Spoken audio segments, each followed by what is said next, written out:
Welcome to Uncommon Courtesy. We give you the courtesy of conversation That's uncommonly spoke of. I'm D-Mac. I'm Wesley. And this is the show. So, like, listen, subscribe. Thanks to everybody that views our show.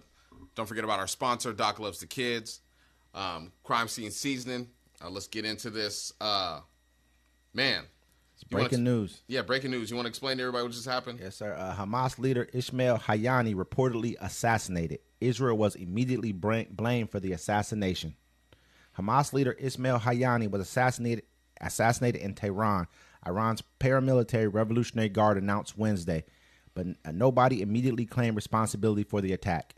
Israel was immediately blamed for the assassination after pledging to kill Haniyeh and other Hamas leaders over the terrorist group's attack, October 7th attack in a Jewish state, which killed 1,200 people and roughly 250 others were abducted, according to Associated Press.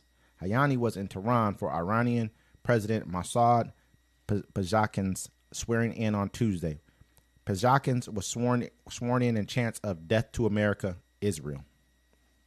So, basically, man, what happened was Haniyeh was in Tehran.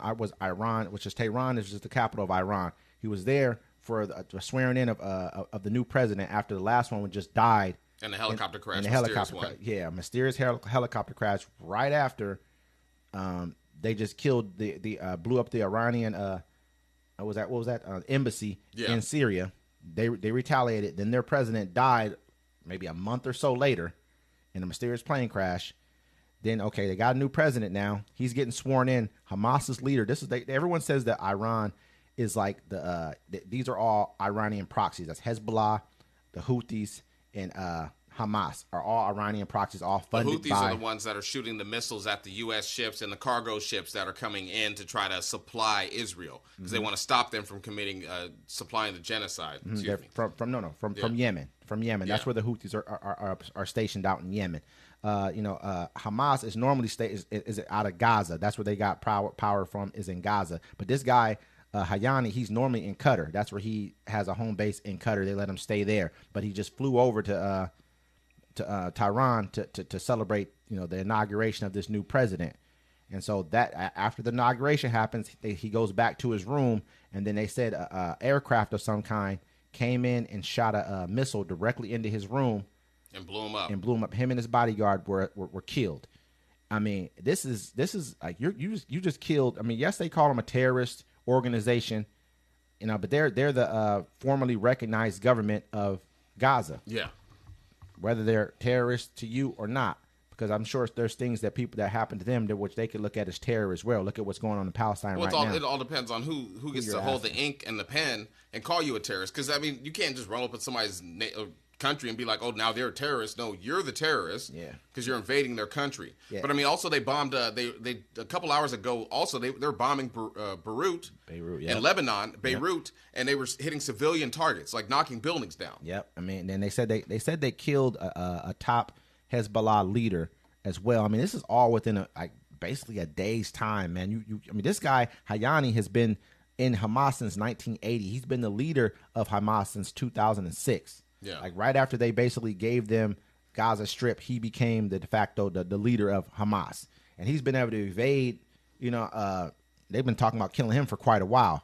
And he's been able to stay away from that. For them to have that type of intelligence to know where he's at, even this other Hezbollah leader to know exactly where he's at. They had $5 million on his head. I'm sure they probably had another $5 million on his head too, wherever he's at. You give up $5 million, man, somebody's going to turn you in. Somebody's going to. In the States, they do it for 10. He said they'll do it for 10 bands real quick. 10, right 000. Now, a quick tenner, they'll do. He said they're telling you for what? They're telling you for a Big Mac meal. A Big Mac and some fries now, you know what I'm saying? And a cold soda. They upset because you can get them the 4-piece nuggets. You know what I mean? We're not trying to make light of what happened to this man, but this is the truth. This is what's going on. Because I really don't feel like this was I understand, where Israel's coming from. He's right at when they said they had a recording of when the October 7th attack happened.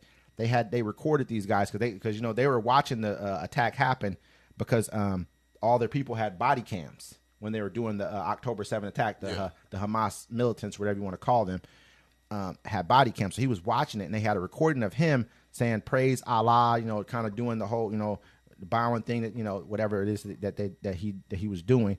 And so everyone's like, they were were pissed about that shit. Yeah. You know what I mean? They was pissed that he was kind of yucking it up. But at the same time, they have to understand his side of it too. You've been terrorizing the Palestinians in the West Bank and in Gaza for a very long time. So, but I feel like this may lead to.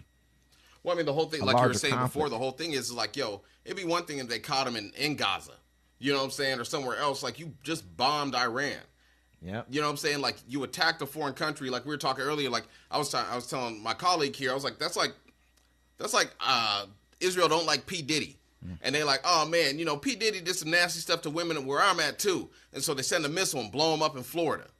And they be like, deal with it.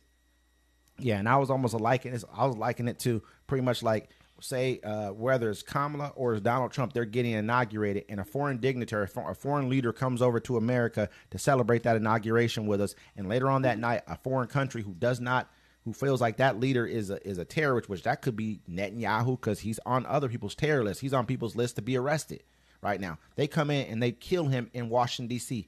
What do you think we're going to do if someone attacks someone on our soil, no matter if the person's from our country or not? You attack someone on our soil. It's war.